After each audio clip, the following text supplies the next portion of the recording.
The horizon's end, the shadow of Zeus.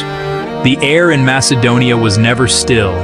It carried the scent of pine, horse sweat, and the impending thunder of a storm that had been brewing for centuries. Localized hurricane, a mass of muscle and fury that had unseated every veteran in Philip's stables. Young Alexander stood apart from the shouting men, his eyes tracing the frantic rhythm of the beast's breathing. He didn't see a monster. He saw a mirror.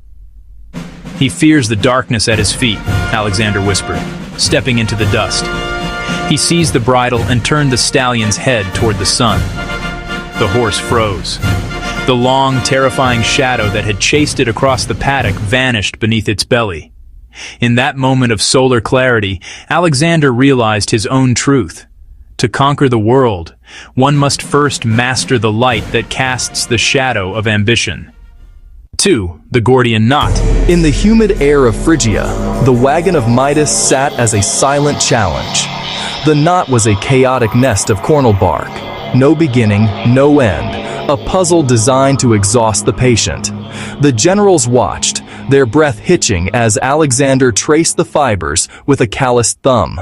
He did not seek the loose end. He did not pray for clarity.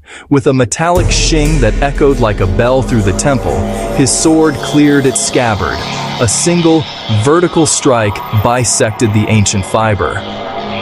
"Fortune," he declared, his eyes cold as the bronze he held, "favors the bold. Why untie what can be conquered?" 3rd. The God King of Egypt. The Sahara was a furnace of white light and shifting dunes. By the time the column reached the Siwa oasis, Alexander's skin was cracked, and his lips were stained with the salt of his own endurance.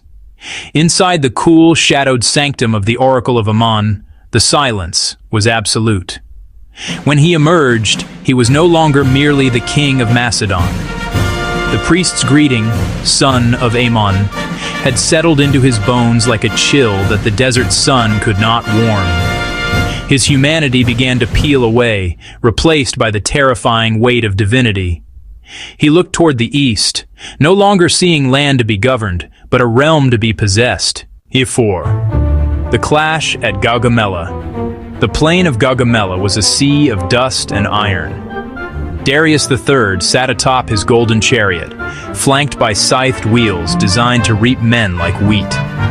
The Persian hammer was vast, outstretching the Greek lines by miles. Alexander did not flinch.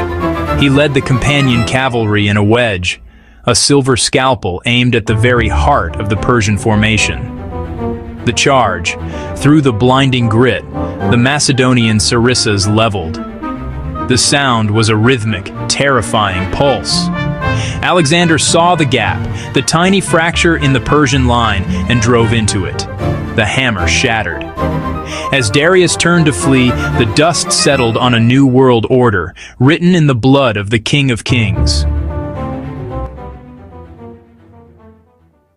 The breaking point. The sky over the Hyphasis River was not blue, it was a bruised purple, weeping a relentless hot monsoon. For 70 days, the Macedonian veterans had lived in mud.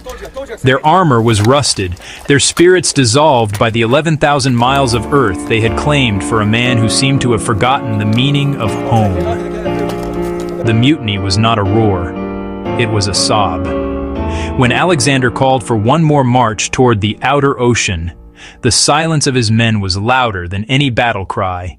He saw the gray in their hair and the hollowness in their eyes. For the first time, the son of Zeus found a border he could not cross, the limit of the human soul's endurance. 6. The final breath.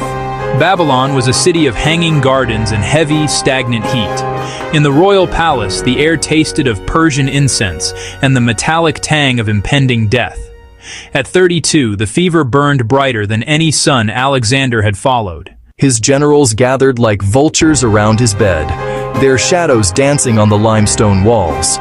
He looked at his hands, the hands that had tamed Bucephalus and cut the knot, and wondered if he had truly reached the horizon, or if he had spent his life merely running from the ghost of King Philip. With a final, jagged breath that smelled of wine and destiny, he whispered his testament to the silence. to the strongest.